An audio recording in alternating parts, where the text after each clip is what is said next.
Cumprimento a igreja com a paz do Senhor Jesus, amém? Amém. Por favor, irmão, abra sua Bíblia em João, capítulo 8, verso número 34. João, capítulo 8, verso número 34. Amém. Aleluias. Glórias a Deus. Aleluia. João, capítulo 8, o verso é o número 34. Podemos ler? Amém. Diz assim a palavra do Senhor em João 8:34. Replicou-lhe Jesus: em verdade vos digo, todo o que comete pecado é escravo do pecado. Mais uma vez, replicou-lhe Jesus: em verdade vos digo, que todo o que comete pecado é escravo do pecado. Amém? Poderia sentar em nome de Jesus.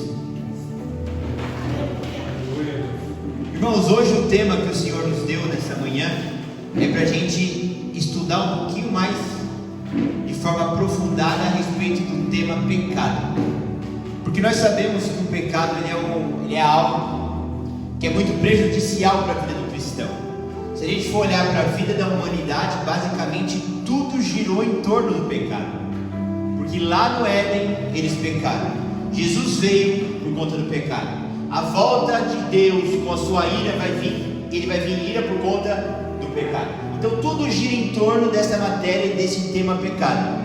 Então eu gostaria de compartilhar com os irmãos alguns ensinamentos a respeito desse tema pecado, para a gente se aprofundar nessa matéria dessa manhã em nome de Jesus. E a primeira coisa que eu quero compartilhar com vocês a respeito do pecado é o que está em Tiago 4,17, que diz assim: portanto, pensem nisso, quem sabe que deve fazer o bem e não o faz, comete pecado.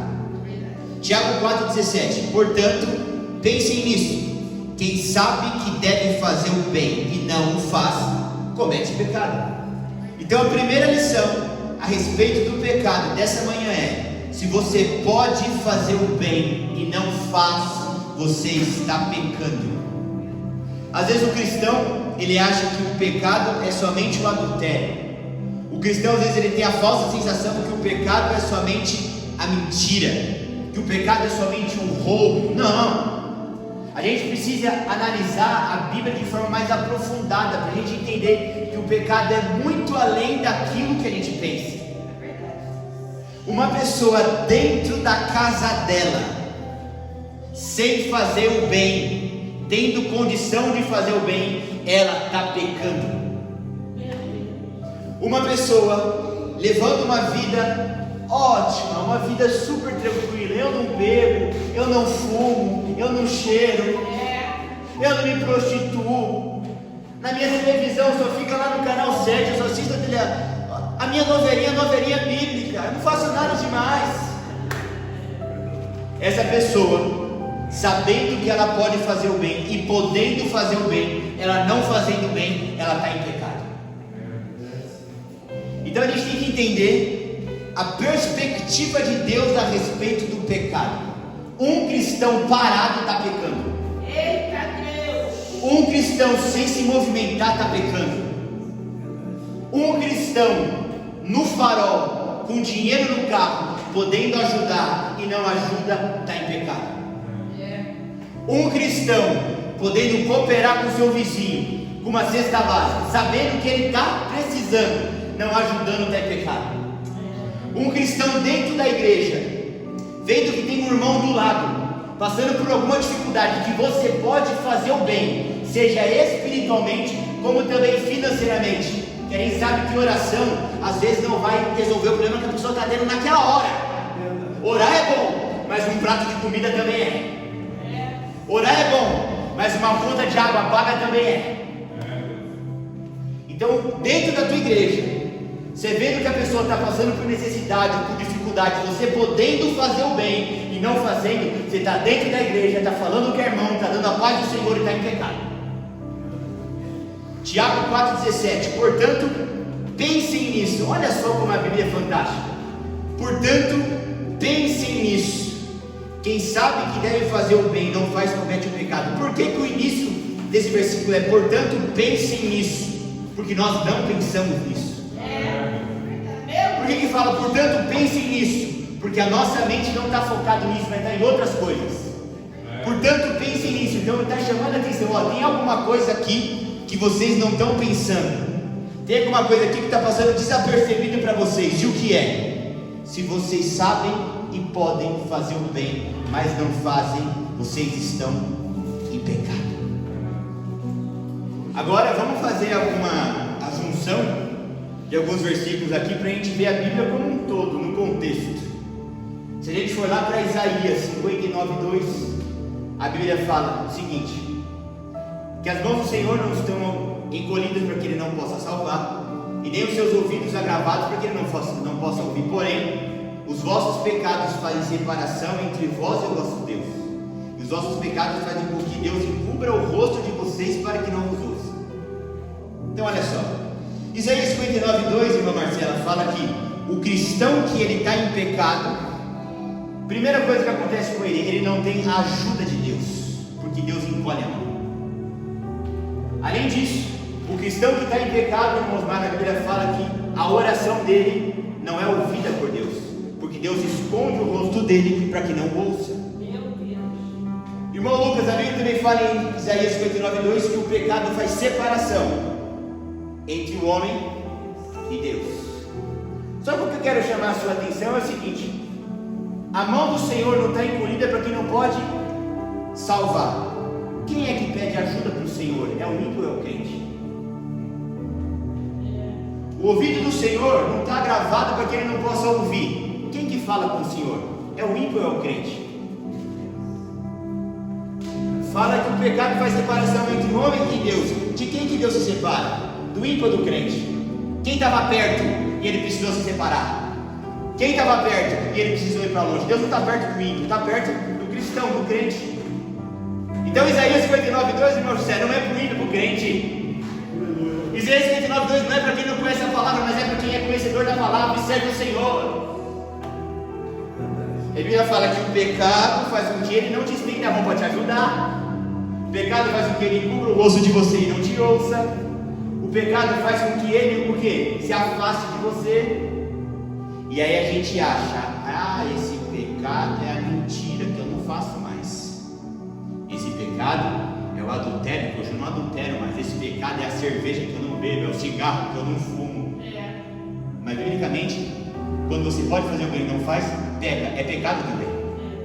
Quando você pode ajudar e não ajuda, você peca, é pecado também. Então é muito cristão, e eu já vou pular o tópico. É muito cristão que não está sendo ouvido, porque não está fazendo bem, podendo fazer, e está pecando. É muito cristão que não está sendo socorrido pela mão do Senhor, porque está em pecado. E não é o pecado da droga, é o pecado de poder fazer o bem e não fazer. Tem muito cristão que está afastado do Senhor. Meu Deus, parece que o Senhor está tão longe e eu não estou em pecado. Não. Você não está em pecado na perspectiva que você acha que é pecado. Mas na minha perspectiva de pecado, o buraco é mais embaixo. Não é só beber, fumar, cheirar e prostituir, não. Se pode fazer o bem e não faz, peca. Está em pecado, Isaías 59:2 para você. Isaías 59:2 não é para ímpio, mas é para crente.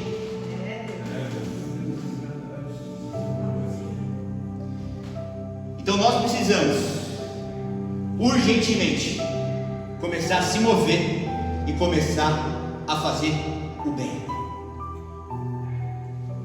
Obrigado, Jesus.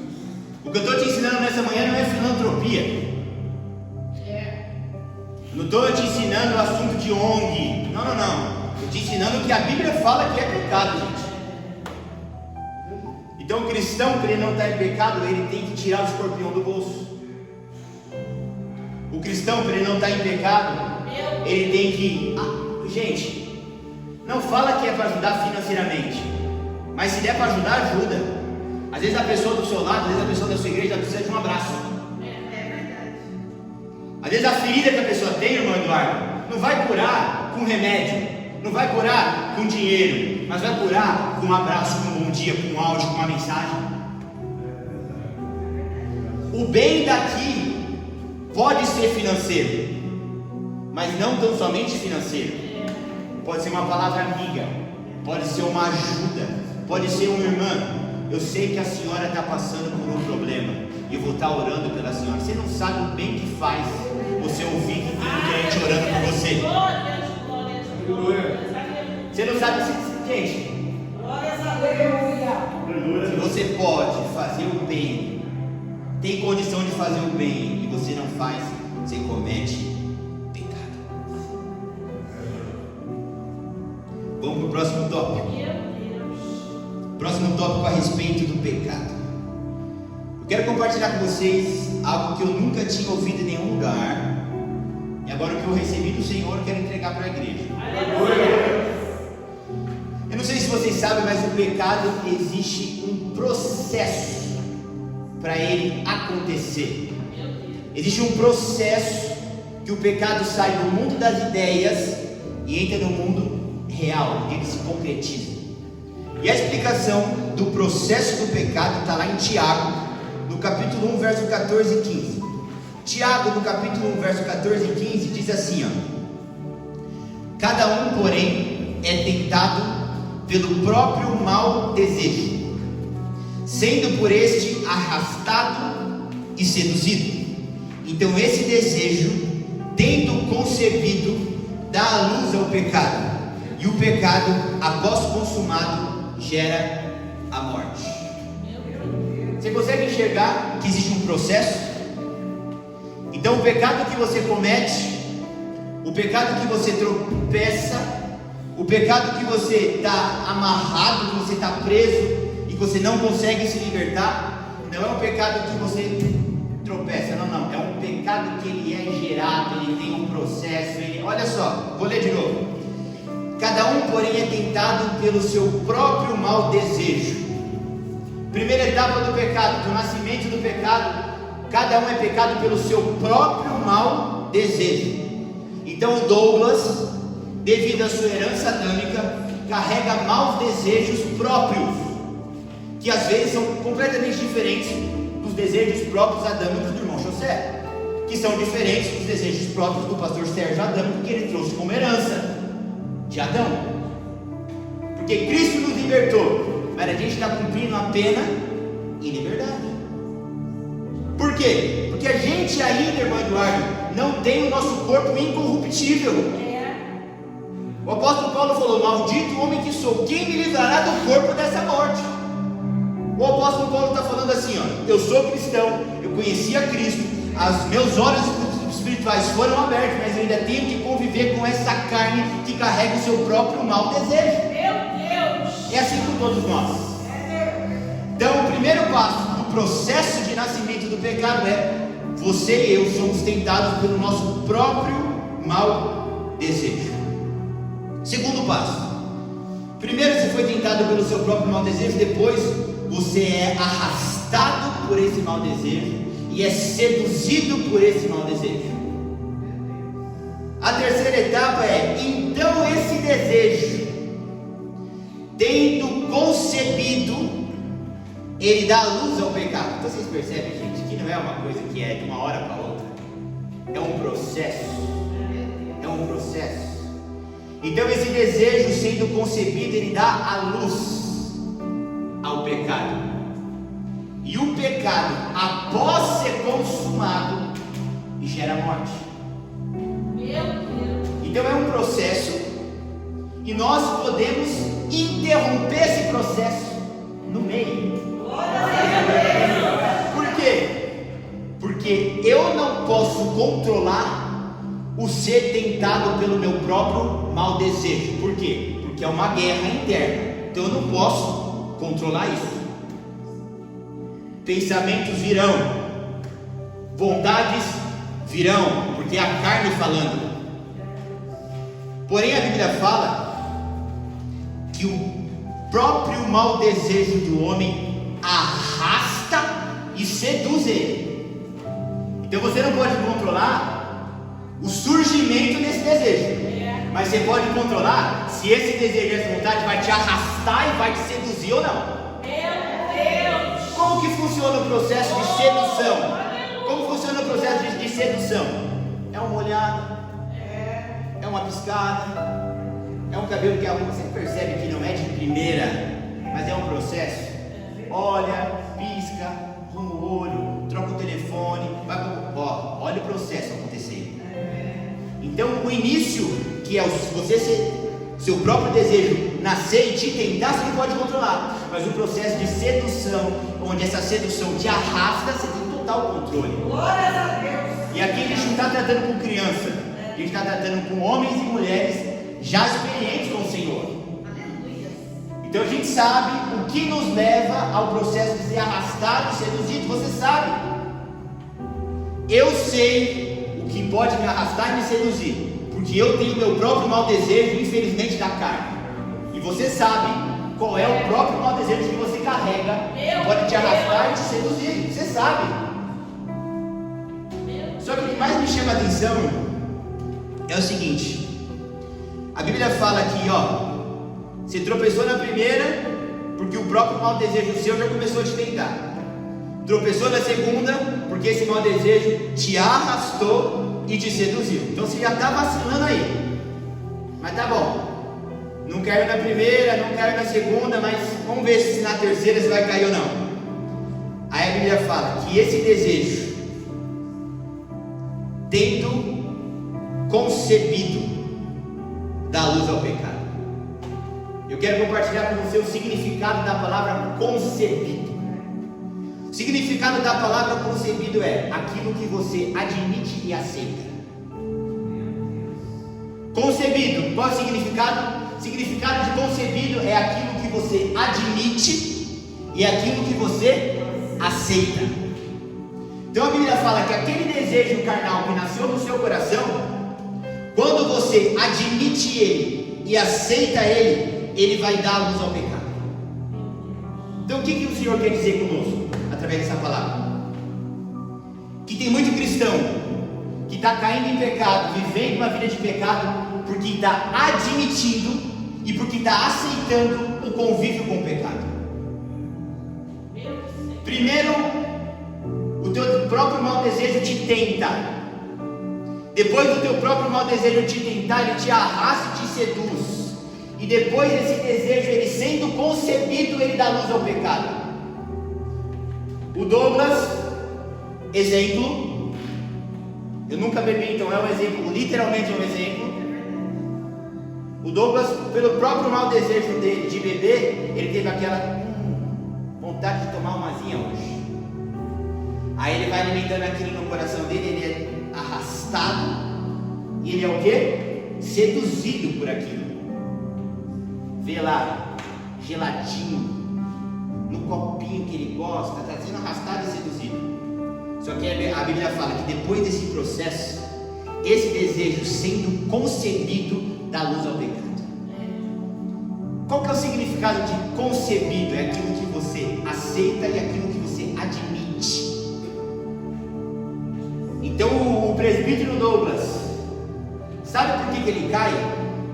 Porque ele aceita aquele pecado, e ele admite aquele pecado. Ele não corta, mas ele dá lugar, ele dá brecha. Ele fala assim: a porta está aberta, pode entrar. Ele aceitou e ele admitiu o pecado. E aí a Bíblia fala que uma vez que você aceitou e admitiu o pecado, o próximo passo é: o pecado, após ser consumado, ele gera morte. Então olha quantas chances o Senhor nos dá. Depois de você ainda flertar com o pecado, admitir ele, aceitar ele, abriu a latinha. O pecado está ali. Só que o Douglas pecou ainda? Não, porque ele não ingeriu. Só que a Bíblia fala: esse pecado que nasceu após você aceitar e admitir, quando consumado, você olha o oprimido, gera morte. Onde eu quero chegar? A Bíblia fala que vocês não são tentados além daquilo que vocês podem suportar. E junto com a tentação, o Senhor já te deu um escape. Então, com respeito, vamos abrir um parênteses. Sabe por que o presbítero Douglas cai? Porque ele é sem vergonha. Sabe por que o presbítero Douglas cai? Porque ele é sem vergonha, mau caráter. Porque se a Bíblia fala que o presbítero não é tentado além daquilo que ele pode suportar, e que junto com a tentação do presbítero, Deus já deu um escape para ele não cair, se ele cai é porque ele é sem vergonha. E eu acabei de te mostrar o processo que o pecado leva para gerar e ser consumado e gerar morte para o homem. É um processo. Então perceba que eu estou tão afastado de Deus e dei tanta legalidade para o Senhor que eu não consegui interromper em nenhum momento o processo. O processo começa com a tentação do desejo. O presbítero não conseguiu ver que ele está sendo tentado, gente. Vamos dar corda para esse presbítero. Aí ele é arrastado e seduzido. Começou a piscar para o pecado, arrumar cabelo para o pecado, trocar telefone para o pecado. Ele não viu ainda esse presbítero? Mas vamos dar mais corda para ele. Aí a Bíblia fala o quê? Que esse desejo, ele sendo concebido, gera o pecado. O que é conceber? É você aceitar e admitir aquilo. O presbítero está aceitando e está admitindo o pecado. Aí nasceu. Aí depois do pecado nascer, a Bíblia fala que deu a luz ao pecado, então o pecado consumado. Ou seja, vamos dar mais uma chance para esse presbítero para ver até onde ele vai com isso. Aí ele ainda consumou. Aí agora, por favor, vamos deixar ele colher o fruto disso que é a morte, né, gente? Vamos deixar. Então você percebe que existem etapas, esse processo para um crente cair. Meu Deus! E que ele pode cortar o pecado no meio do processo. E por que ele não corta? Por que o presbítero não corta? Porque ele é sem vergonha, com todo respeito. Porque é um homem de oração e de Bíblia, então ele conhece a verdade. Ele é aluno do pastor Sérgio, ele é ovelha do pastor Sérgio, um homem que não esconde a verdade dele. Então se ele caiu é porque ele é sem vergonha. Mas é que ele, essa tentação é muito forte. O correto é você ou é a Bíblia? Mas a tentação foi... Não, a tentação foi muito forte. Mas vamos lá, quem está certo, filhona? É você ou é a Bíblia? É a Bíblia. A Bíblia fala que você não é tentado além daquilo que você pode suportar. E junto com a tentação, Deus já te deu escape. Então você está caindo, você está insistindo, e você está escravo do pecado. Não coloca na conta de Deus, e nem coloca na conta do diabo. Pode colocar na tua conta, que essa conta é tua. Deus amado, aleluia. Aleluia. Glória a Deus. Então vamos lá. Vamos para o próximo degrau, vamos recapitular. Vamos deixar mais leve o ambiente. Vamos deixar o ambiente mais leve, irmão Eduardo. Deixar o ambiente mais leve, irmão José. Primeira lição de hoje: se a gente pode fazer o bem e não faz, a gente está pecando. Segunda lição de hoje: o pecado leva processos até ele ser consumado e gerar morte. Então, por favor, se você está caindo, a culpa é sua, a responsabilidade é sua. Está na tua conta. Você tem que interromper o processo antes dele te gerar a morte. E Deus já te deu o escape para isso. Aleluia. É Bíblia. Deus. Então a gente pode ir para o próxima lição. A próxima lição, irmãos, está em Romanos, capítulo 7, verso 14 a 17. Diz assim: sabemos que a lei é espiritual. Eu, contudo, não sou, porque eu fui vendido como escravo ao pecado. Não entendo o que eu faço. Eu não faço o que eu desejo, mas o que eu odeio. E se eu faço o que eu não desejo, eu admito que a lei é boa. Nesse caso, não sou eu quem faz, mas o pecado que habita em mim. Eu quero chamar a atenção para o verso 17 de Romanos 7, o último versículo, que diz assim: nesse caso, não sou mais eu quem o faz, mas o pecado que habita em mim. Então eu quero compartilhar com os irmãos algo que também me surpreendeu. Você lembra que a Bíblia fala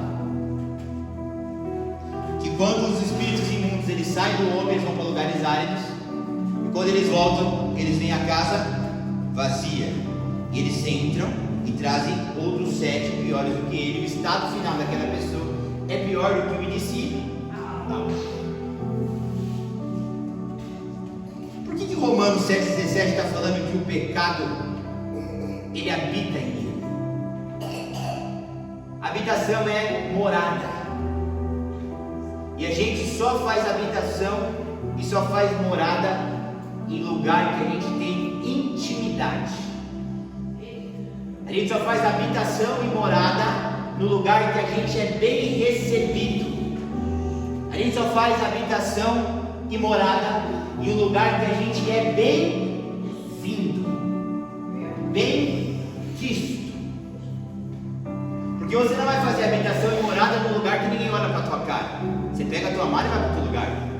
Você não vai fazer a tua habitação e a tua morada um lugar onde não é a tua intimidade, porque a tua morada, a tua casa é o lugar onde você tem intimidade, onde você se sente bem, você se sente em paz, é o teu espaço. E a Bíblia está falando aqui em Romanos 7,17 que o pecado ele habita em mim. E se o pecado está habitando no presbítero é porque o pecado está com intimidade com o presbítero. Se o pecado está morando no presbítero é porque o pecado está sendo bem-vindo no presbítero. Então qual é a relação que nós estamos tendo com o pecado? Uma relação de intimidade, uma relação onde a gente deixa a porta aberta para ele entrar, uma relação onde a gente deixa ele sentar no sofá e colocar o pé em cima da mesa, uma relação onde a gente deixa na geladeira aquilo que ele gosta de comer e de beber, uma relação onde a gente deixa a toalhinha dele preparadinha no lugar onde ele gosta de tomar o banho dele. Ou a nossa relação com o pecado é a relação que Jesus tem com o pecado e com o demônio, que é quando ele chega, não tem conversa, acabou, sai fora e já era. É a relação de eu não vou negociar com você, mas saia dele. Ah, mas para onde a gente vai? Pode ir para o porco? Vai, mas nessa casa você não vai ficar. Glória a Deus. Então o que o Senhor está querendo nos falar aqui em Romanos 7,17, mas o pecado que habita em mim é nós não podemos deixar o pecado ser a nossa habitação. Nós não podemos deixar o nosso corpo, o nosso templo, que é a nossa casa espiritual, se tornar uma habitação de pecado, se sentir à vontade. Não, a gente tem que empurrar, a gente tem que pôr para fora, a gente tem que expurgar, a gente tem que falar: aqui não é o seu lugar.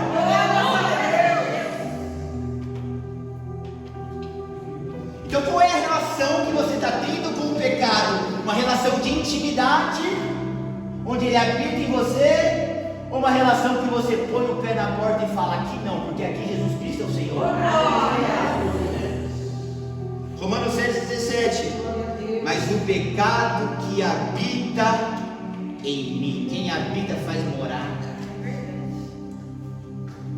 Quem é que habita nessa casa aqui? É o presbítero Douglas. Chega lá domingo 4 horas da tarde, ele está assim no sofá, dormindo. Porque está à vontade, pastor. Está em casa. Ele falou: não é verdade, não é verdade não.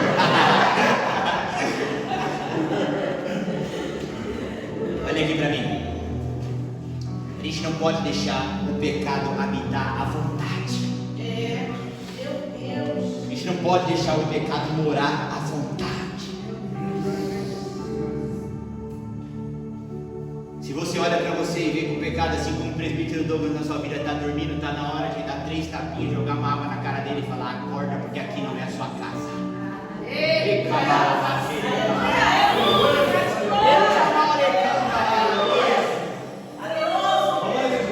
Chacoalha ele, irmão Flávio, e fala: aqui não é o seu lugar. Aqui não é a sua casa. Essa casa não está abandonada, essa casa tem dono. Arruma sua mala e vai embora. Arruma sua mala e sai. Glória a Jesus, glória a Jesus. Essa é a relação. Essa é a relação que o cristão tem que ter com o pecado. Glória a Deus, glória a Jesus. Vou dar um pouquinho mais. Minha avó está gostando hoje, está até rindo. Glória a Deus. Glórias a Deus. Pastor, o senhor percebe que a intimidade não nasce de um dia para o outro? Vou dar um exemplo meu com a minha sogra. Primeiro dia que eu cheguei, gente, acho que eu não sei se eu fui de camisa social, se eu fui até de camisa para casa. Fiquei sentadinho, de camisa, sabe, cumprimentava assim com o bracinho curto. Mas vai deixando esse menino aí, 3 meses, 4 meses, 5 meses. Chegou uma época que eu chegava lá, minha mãe sabia disso, minha esposa sabia disso, a minha cama já estava pronta. A Marcela na sala, eu lá no quarto, dormindo. Por quê? Porque eu conquistei essa intimidade. Você não chega na casa da sua sogra e coloca já o pé no sofá, não, você chega quietinho. Tira o tênis, fica à vontade. Aí você tira, mas fica com a meia. Tira a meia, fica à vontade. Pode pôr o pé no sofá e você vai conquistando espaço. A intimidade não nasce de um dia para o outro. Se o pecado está do jeito que está íntimo na tua vida, é porque você foi dando espaço, foi dando liberdade. Meu Deus. Só que, irmão Eduardo, graças a Deus isso não aconteceu comigo até hoje, espero que não vai acontecer. Se um dia eu estou à vontade na casa da minha sogra e ela me dá uma repreensão de o que você está fazendo deitado no sofá, nunca mais eu deito. Se eu vou na geladeira, irmão Flávio, estou abrindo meus olhos e falo assim: que serve que está abrindo a geladeira? Eu vou abrir a geladeira de novo? Jamais. Trazendo para a nossa vida, o dia que você começar a pôr um pecado no lugar dele, ele nunca mais vai começar a ter intimidade com você. Começa a pôr fora, começa a expurgar. Pecado, essa geladeira aí não é sua. Esse sofá não é seu. Estou falando de coisas domésticas para a gente trazer uma alusão, mas você sabe onde a gente está querendo tocar. Glória a Deus, aleluia, aleluia. E olha só como Deus é tremendo. O que leva anos para conquistar, com uma ação, você já corta. Aleluia. O que você levou anos para conquistar, aquela intimidade com o sogro, com a sogra, hoje vocês estão em casa. Basta uma palavra atravessada que você já... ali eu não vou mais, não mexo mais. Ele falou para não mexer na geladeira. Pega uma Coca-Cola lá. Marcela, pode pegar, não pegar não. Já me repreenderam. Olha só como Deus é tremendo. O pecado ele pode ter intimidade de anos com você, mas quando você se posiciona, o laço é cortado. Quando você impõe quem é que manda naquela casa, o laço é cortado. A asinha é cortada. A intimidade é cortada. Então está na hora do presbítero e da igreja começar a se posicionar e cortar a asinha do pecado. Vamos avançar na palavra? E aí agora a gente sai do âmbito espiritual e a gente começa a entrar no âmbito físico. E essa palavra vai corroborar com a palavra que trouxe o nosso amado pastor Sérgio. Olha só o que a Bíblia fala em Provérbios 28:13. Provérbios 28:13 diz assim, ó: quem esconde o seu pecado não prospera. Quem esconde o seu pecado não prospera. Provérbios 28:13. Então o cristão, ele tem que começar a olhar a vida dele, dar um 360 na vida dele. Um cristão que tem dificuldades todo mês para pagar a conta, dá um 360 na vida. O cristão que todo mês está na luta, está na prova e está na guerra, dá um 360 na vida. A Bíblia não promete, irmão Rosângela, viagem para a Europa. A Bíblia não promete Ferrari na garagem e nem casa que é um triplex, não. Mas a Bíblia promete um justo nunca desamparado nem a sua descendência mendigando pão. Olha Davi falando: sou velho, já fui moço, mas eu nunca vi. E para Davi nunca ter visto, ele era um rei. Pensa que aquele homem já não viu de experiência de tudo, mas eu nunca vi. Ele falou: eu nunca vi um justo desamparado nem a sua descendência mendigar o pão. Eu acho lindo, irmã Flávia, que antes dele falar o que ele nunca viu, ele fala na vida de quem ele nunca viu. Davi não fala assim: eu nunca nunca vi uma pessoa desamparada e a sua descendência mendigar o pão. Não, não, não. É direcionar essa palavra para quem é justo. Eu nunca vi um justo desamparado, nem a sua descendência mendigar o pão. O justo é uma pessoa obediente à palavra do Senhor. O justo é uma pessoa que obedece às leis de Deus. A Bíblia fala que o justo, ele não está desamparado não, e nem a descendência dele está mendigando o pão, gente. Glórias a Deus. Ah, Douglas, mas isso aí significa que eu nunca vou ter dificuldade, vai apertar aqui, vai apertar dali, vai ter que, esse mês eu não vou pagar a de água, vou pagar de luz. Às vezes a gente vai ter que fazer essa manobra. Faz parte da vida da gente. Segura uma conta no mês para pagar a outra, depois a gente paga a outra, mas uma hora a gente arruma, uma hora as coisas entram. Quem nunca passou por isso? Tanto dentro da igreja, a gente passa, gente. A gente passa. Para pagar um aluguel de um tempo desse, às vezes aperta aqui, aperta ali, solta lá. Mas no final vem a provisão. Glória a Deus. Quem nunca passou por esse testemunho? Ah, mas eu não tinha. Mas na hora que eu precisei arcar com aquele compromisso, o Senhor se lembrou daquela oração de madrugada. Na hora que eu precisei arcar com aquele compromisso, o Senhor olhou e falou assim: é um justo. Na hora que eu precisei comprar aquela carne, aquele arroz, para dar para o meu filho dentro de casa, o Senhor se lembrou. Glórias a Deus. Quem esconde o seu pecado não prospera. O justo não tem falta. Não ter falta não é ter sobrando. Não ter falta é não ter falta. É não dar falta de nada. Como a nossa amada irmã Eliette já falou, não tem carne, vai no ovo. Não tem ovo, é arroz, feijão. Mas não vai faltar.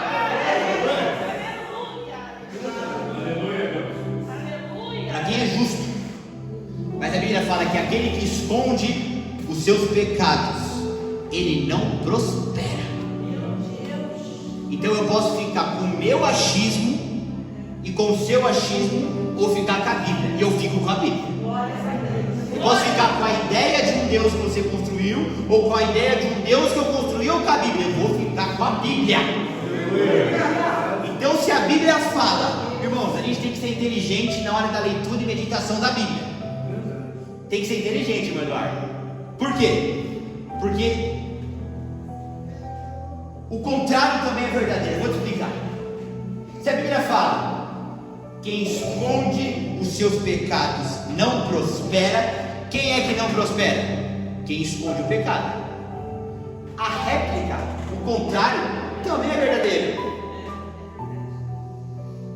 Josué, capítulo 1, verso 8. Aquele que medita na lei do Senhor, tomando cuidado de obedecer, esse é próspero e é bem sucedido. Ah, mas irmã Marcela, que luta, que prova, que deserto. Dá um 360 na vida, vai. Começa a olhar. E vamos além. Às vezes você dá um 360 na sua vida, mas Deus fala, você tem que dar um 360 na vida de quem está do teu lado também. Jonas, um homem que está em pecado, pastor. Está dentro de um barco, irmão José. E a tempestade vem e quase todo mundo que está dentro do barco naufraga. A Bíblia fala que aqueles homens, eles eram muito sábios, coisa que a gente não é. Aí a Bíblia fala que os homens olharam um para o outro e falaram assim, não é possível. Uma tempestade desse tamanho, tem alguém em pecado aqui dentro. Um vento desse tamanho não é normal, irmão Marcelo. Tem alguém em pecado aqui dentro. Aí a Bíblia fala que lançaram sorte entre eles, e a sorte caiu sobre Jonas. Jonas falou, é comigo. O que a Bíblia fala? Balança caixão, balança você. E ó, Jonas pro mar, filho. A tempestade na hora. O vento na hora. Irmã, deu um 360 na sua vida. Não tem nada. Começa a dar um 360 na vida do seu marido. Irmão, deu um 360 na sua vida, não achou nada, dá um 360 na vida da sua esposa. O casal deu um 360, não achou nada, pega os filhinhos, filhinha, vem cá, que papai e mamãe vai dar um 360 na sua vida. Uma pessoa em pecado dentro de um barco faz com que a tempestade põe todo mundo num naufrágio para morrer. Ah, mas a minha avó é tão boazinha. Se está na mesma casa que eu e eu não dei um 360 na vida dela, se eu encontrar alguma coisa, eu naufrago junto com ela. Ah, mas o meu filho é tão bonitinho, tem 6 aninhos. Com 6 aninhos já peca. A Bíblia fala, vou te mostrar daqui a pouco, já nascemos em pecado. Jesus, quando dá o exemplo da criança, dá o exemplo da pureza da criança. Mas a natureza da criança é uma natureza adâmica. É verdade, Deus. Pega o seu filhinho e começa a desmembrar a vidinha dele. Dá um pulinho na escola, vê o que ele está aprendendo com os amiguinhos. Dá um pulinho no celular, um tabletzinho que está na mão dele, começa a assistir o que ele está vendo, começa a vasculhar. Porque vida de crente, de luta em luta e de prova em prova, pode ter certeza que tem pecado no meio. Meu Deus. Dá um 360 em você, não achou nada, mas seja sincero. Porque eu sei que se eu der um 360 em mim, eu vou achar. E se você também dar um 360, você também vai achar. Porque a gente está em processo de transformação, processo de regeneração. Então, o primeiro 360 é em você. Depois você vai para sua esposa, viu? Vai para cima. Esposa do teu marido, vai para cima dele. Ô bem, eu escutei a pregação do presbítero Nobel. Já deu 360 aqui na minha vida e ó. Tem algumas coisinhas aqui, ó, vou até deixar claro para você. Isso, tem aqui na minha. Mas deixa eu dar um 360 na sua vida aí também, velho. E aí você percebe como a gente está agora vasculhando, onde é que está?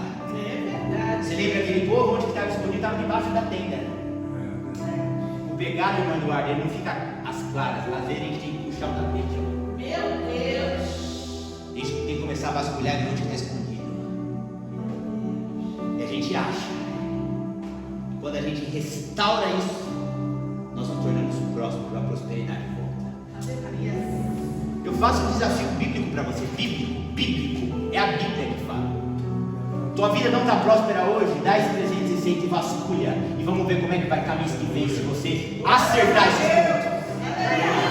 Ah, mas não estou conseguindo prosperar em nada. Arruma a casa e coloca a Bíblia em prova. Aleluia. A Bíblia diz assim, ó: provai e vede que o Senhor é bom. Aleluia.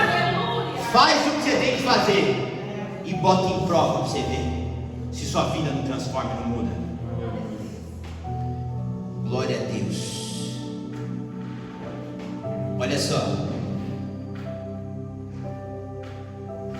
irmãos, nós somos, falando sobre esse assunto de pecado, totalmente dependentes de Jesus para nossa libertação. Olha só o que a Bíblia diz em Isaías 64:6, uma palavra que a irmã Kelly falou 500 mil vezes para nós. Somos como impuro, todos nós. Todos nossos atos de justiça são como trapos imundos. Todos os nossos atos de justiça são como trapos imundos. O que significa um ato de justiça? É algo que serve para justificação. O que é justificação? É restauração, perdão, limpeza. Então o que Isaías 64:6 está dizendo é: o presbítero Douglas não tem ato de justiça capaz de limpar ele, de perdoar ele, de justificar ele, de remir ele, até que o Senhor enviou um cordeiro, príncipe da paz, e ele ofereceu a si mesmo pelo perdão dos nossos pecados. Então o que eu não consigo fazer, que é me justificar, porque os meus atos são trapos e imundícios, quando eu estou em Cristo, a justificação dele é perfeita, está consumado. É por isso que nós somos 100% dependentes de Cristo para chegar ao Pai. Ninguém vem ao Pai a não ser por mim. Porque lembra, olha só como eu amo a Bíblia. Olha só como vai tudo conectando. Olha só como vai tudo conectando. Vamos lá para Isaías 59:2. O pecado faz separação entre o homem e Deus. Então Deus está lá e o homem está aqui pelo pecado. Para eu chegar perto dele, eu preciso de ato de justificação. Preciso ser justificado, perdoado, lavado, remido, transformado, regenerado. Só que eu, como sendo homem, os meus atos de justiça não passam de trapo de imundície. Mas eu preciso de alguém para reconstruir a ponte e me levar até lá. Aleluia. E a Bíblia fala que Jesus, com um único ato, nos justificou. Levou sobre ele o pecado de muitos e nos tornou justos perante Deus. Então, em mim, eu não chego no Pai, porque a minha justiça é trapo de imundícia. Mas quando eu aceito Jesus como meu Salvador e sigo Ele, a justiça dele recai sobre mim, é como uma capa, e Ele restaura a ponte que me leva até Deus.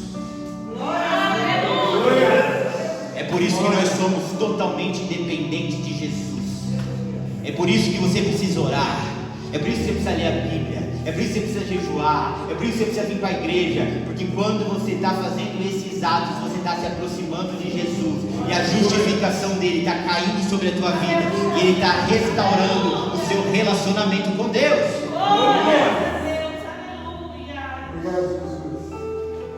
Irmãos, pode ficar tranquilo. Pode ficar tranquila. Porque uma hora o salário chega. Uma hora o pagamento chega. Se o salário e o pagamento para o justo vem, que é a coroação da vida eterna, o salário do pecado também vem. Olha só o que a Bíblia fala em Romanos 6:23. Pois o salário do pecado é a morte. O salário do pecado é a morte. Nessa igreja, nós não temos uma pessoa, desde o menorzinho, que não saiba o que é pecado. Porque para os grandinhos, o presbítero e o pastor e os outros irmãos pregam e ó. Mas para os pequenininhos, também tem a irmã Viviane, tem a irmã Flávia, tem a irmã Lara, que eu tenho certeza que elas também ó. Então pode pegar desde o mais menorzinho, do Davi, até a minha avó Angelita, até a irmã Eliette, que são as nossas anciãs, sabe exatamente o que é pecado. Não tem ninguém aqui sendo enganado. Está todo mundo aqui com as escamas dos olhos do pecado removidas. Ao Senhor a honra e a glória por isso. Então, nesse assunto de pecado, eu acabei de te falar aqui, de forma terrena, que enquanto tiver pecado não vai prosperar. Enquanto tiver pecado só vai apanhar. Ah, mas em casa só tem arroz, feijão e ovo. Enquanto tiver pecado, vai ficar continuando arroz, feijão e ovo. E é capaz de Deus colocar um gelozinho ainda mais amarguinho para você ser rebelde. Continua pecando, vê se ele não tira o ovinho com a geminha mole que você gosta e não coloca um gelozinho no lugar. Eu falo de giló porque eu detesto. Mas olha só. Quando a gente está em pecado, a gente colhe fruto hoje. O ímpio, meu irmão Eduardo, às vezes a gente olha para a vida do ímpio e fala assim, tá tudo bem. Mas a gente não sabe a azia que ele sente no estômago, que já é um tumor faz tempo. O ímpio, ele está bem. Nossa, que família linda. Ele sabe que a esposa dele está traindo ele. gente olha para o ímpio e aparentemente está tudo lindo, mas o ímpio colhe fruto do pecado é na terra. Pensa você que fica, que Deus vai dando corda, gente, mas ele começa a usufruir do benefício do salário hoje. Assim como o justo, quando conserta a vida, ele usufrui do benefício da obediência hoje, o ímpio também. Só que olha aqui para mim, irmã Flávia, às vezes a gente acha que a saúde do ímpio está bem, a finança do ímpio está bem, a família do ímpio está bem, mas ele já perdeu o bem mais precioso, que é a presença do Senhor. Oh, meu Deus. Porque se a Bíblia fala que o pecado faz separação entre um homem e Deus, o ímpio, quando ele está em pecado, Deus está muito longe dele. Então ele pode andar de BMW X6, mas ele é um miserável. Ele pode ter 4, 5 casas lá no condomínio no Arujá, ele é um miserável. Ele pode ter 12 filhos, 30 netos, mas se a presença de Deus não está sobre ele, ele não passa de um verme, de um trapo, de imundície, assim como eu e você, se sairmos da presença do Senhor. Então a gente tem que tirar a perspectiva da vida do ímpio. Ah, mas ele não está colhendo o fruto do pecado. Filha, eu não estou na vida dele, você quer mais do que isso? Olha só, um crente e um ímpio, os dois com câncer, um vai para a glória e o outro não. Um crente e um ímpio, os dois devendo 300 mil reais, um vai para a glória, o outro não. O que faz a diferença para ver se uma pessoa é abençoada ou não é a presença de Deus, mas não é o que acontece na vida dela, nem o que ela tem. Quando a gente olha para o ímpio e fala assim, ah, mas ele está em pecado e está tudo bem, gente. A pior coisa que podia acontecer já aconteceu na vida dele, que é a ausência do Senhor. Deus olha para a vida do ímpio, de verdade. Deus olha para a vida do ímpio e fala assim, ó, eu não tenho mais nada para tirar da vida dele. O que eu tinha de mais precioso para tirar, eu já tirei, que sou eu. Ah, mas ele tem 15 milhões em dinheiro. Deixa. Ah, mas ele tem 5 carros. Deixa. Ele tem 30 casas. Deixa. A família dele é próspera e abençoada. Deixa. Porque nada disso que eu tirar vai ser maior do que a minha presença que eu já tirei.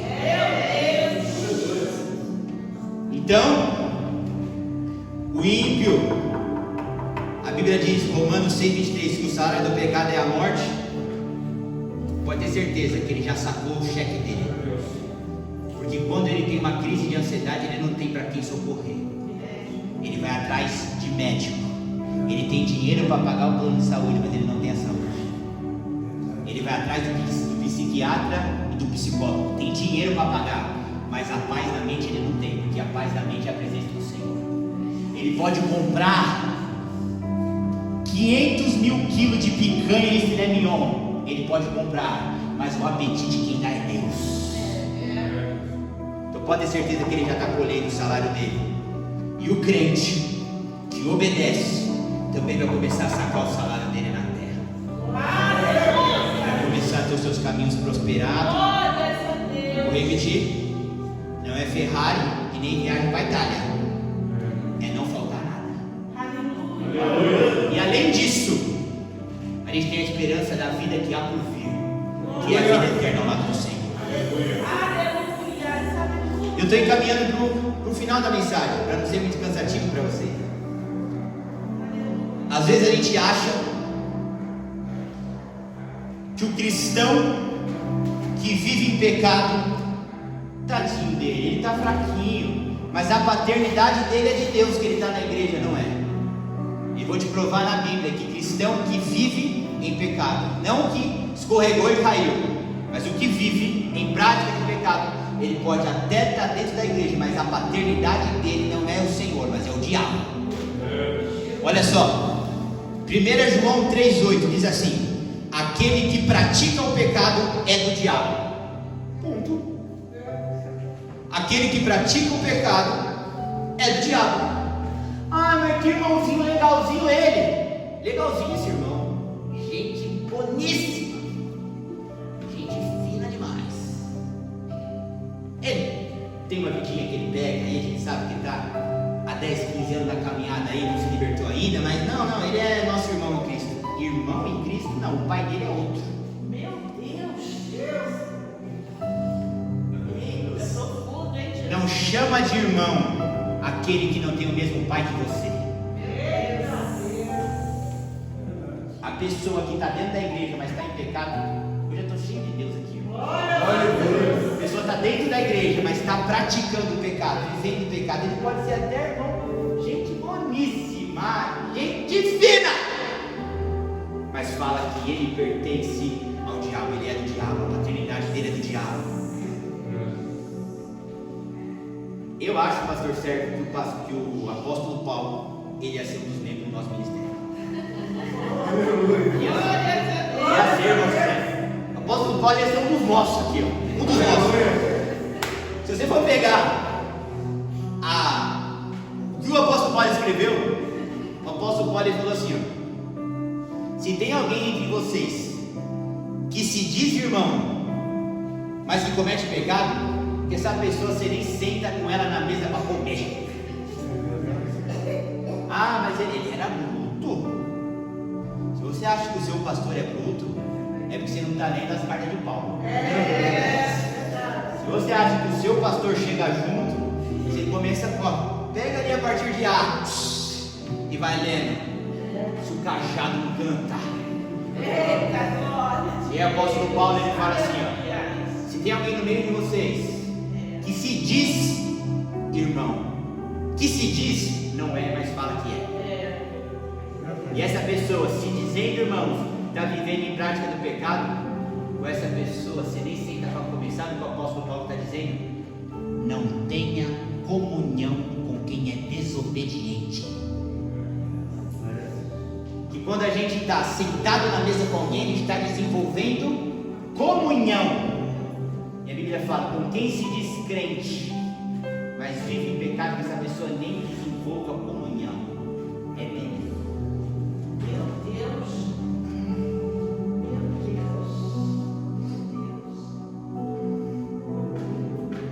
E eu vou terminar aqui trazendo um último versículo e uma última lição para a igreja. E essa lição está em João 20, 23, que diz assim, ó: se vocês perdoarem os pecados de alguém, estarão perdoados. Mas se não perdoarem, não estarão perdoados. João 20, 23, se vocês perdoarem o pecado de alguém, vocês estarão perdoados. Agora, se vocês não perdoarem o pecado de alguém, vocês não estarão perdoados. Irmãos, isso significa, falando de pecado e falando de vida com Deus, uma das coisas que trava e bloqueia a vida do cristão é a falta de liberar perdão. Meu Deus. A falta de liberar perdão. Mas ele está me devendo. Enquanto você não perdoa ele, Deus não te perdoa. Quer brigar na justiça? Briga. Mas no teu coração, libera o perdão. Que uma coisa não tem nada a ver com a outra. Ah, mas ele falou algumas coisas que eu não gostei. Libera o perdão para aquela pessoa. Porque se você não perdoa ela, Deus não te perdoa. O cristão tem que entender que existe uma grande diferença de perdão para convivência. Existe uma grande diferença de perdão para convivência. Digamos que eu tenha um irmão de sangue que é água e vinho, pastor. É água e óleo. Água e vinho não, água e óleo que não se mistura. Um é luz, o outro é treva. irmão me magoou, me entristeceu, fez algumas coisas para minha mãe, algumas coisas para meu pai que me deixou chateado. Se você não perdoa esse irmão, mas carrega a mágoa no seu coração, Deus não vai perdoar o seu pecado. É o que está falando em João 20, 23. Você tem que liberar o perdão. O cristão tem que dar o braço a torcer. Aleluia. Glórias a Deus. Mas ele não fala comigo. Mas você que é o crente, não é ele. Aleluia. O crente é você, filho. Glória, aleluia. Você vai esperar uma atitude de crente do ímpio. O crente é você. Ainda que você esteja certo, vai lá, abraça ele, pede perdão. Mas se você sabe que o convívio não vai dar, é ele no teu e você no seu. Libera o perdão. Gente, Abraão, quem estava com ele? Ló. Para qual lado você quer ir? Se for para a direita, você vai. Se for para a esquerda, você vai. E está tudo certo entre nós. Glórias a Deus. Ou seja, Ló, eu te amo. Não tem nada contra ele. Vamos resolver? Ló, eu te dou. Ló, para onde você quer ir? Para a direita vai, para a esquerda vai. Eu vou ficar com o que sobrar seu. Escolhe para onde você quer ir. Liberou o perdão? Resolveu o assunto? É Ló para o lado dele e você para o seu. Glórias a Deus. Ele vive a vida dele, você vive a tua. Mas esse perdão, você tem que liberar. Então a gente está confundindo, irmão José, perdão com convivência. Às vezes eu não vou me dar bem com uma pessoa, e eu sei que o relacionamento com essa pessoa, irmão Osmar, não vai ser bom. Ele é ímpio, a gente é crente. Ele gosta de ficar fazendo piadinha com crente. Ele gosta de ficar fazendo piadinha com a Bíblia. Então não vai ter almocinho de domingo junto, não vai ter convivência. Mas não pode ter o rancor no seu coração. Não pode ter aquela mágoa e aquela angústia. Você vai lá, eu vou terminar por aqui. Você vai fazer uma listinha de quem que você tem atritinho. Vai fazer uma listinha. E você vai se resolver com essa pessoa. Vai se resolver. Aleluia. Depois ele segue aquele Ló. Lembra de Ló e Abraão? Segue a sua vida e eu te abençoo. Aleluia. Eu sigo a minha vida e você me abençoa. Às vezes a gente vai ter que cortar laços de convívio. Mas antes de cortar o laço do convívio, a gente tem que cortar o laço da mágoa que tem no coração, da angústia que tem no coração. Se é com o pai, liga para ele hoje. Se é com a mãe, liga para ela hoje. Se é com o irmão, liga para ele hoje. Se é com o sobrinho, liga para o sobrinho hoje. Se conserta hoje. Porque sua vida não está prosperando por conta disso. Sua vida não está andando para frente por conta disso. Deus está lá em Isaías 59:2, de um lado e você do outro por conta disso. O pecado faz separação entre nós e Deus. O pecado faz com que a mão de Deus não nos socorra. O pecado faz com que a gente ore e Deus esconda o rosto e não nos ouça. O pecado faz Deus de um lado e você do outro. Por quê? Pecado. E a Bíblia fala que quando eu não perdoo e não libero perdão, mas sou um crente rancoroso, com mágoa no coração, eu estou em pecado. É Deus de um lado e eu do outro. Irmã, você não precisa de mais uma campanha. Você precisa perdoar a tua sogra. Irmão, você não precisa ficar 3 anos subindo um monte. Você precisa dar um abraço no teu sogro e liberar perdão para ele. Porque você está subindo um monte, mas o problema ainda não foi resolvido. Você está fazendo campanha, mas o problema ainda não foi resolvido. Eu não estou falando que não é para subir monte e nem estou falando que não é para fazer campanha nem oração. Mas o problema não se resolve com o joelho. O problema se resolve dando o braço a torcer e pedindo perdão. Aleluia! Ah, mas ele vai virar com uma cara para mim, você não tem noção. Cara feia para nós é fome. E uma das coisas que crente mais sabe fazer é comer. É ou não é? Fica com cara feia, você me perdoa em nome de Jesus? Me perdoa por tudo que eu fiz? Estamos resolvidos? Estamos, que Deus te abençoe, meu querido. Ele segue a vida nele, você segue a sua. Com um simples aperto de mão e pedido de perdão, todos os laços são quebrados. Aí o crente acha que é lá no monte que ele quebra o laço.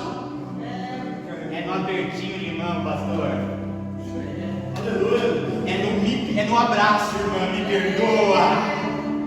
Para de querer resolver espiritualmente se enganando. Aquilo que você precisa dar o braço para você e conversar com a pessoa.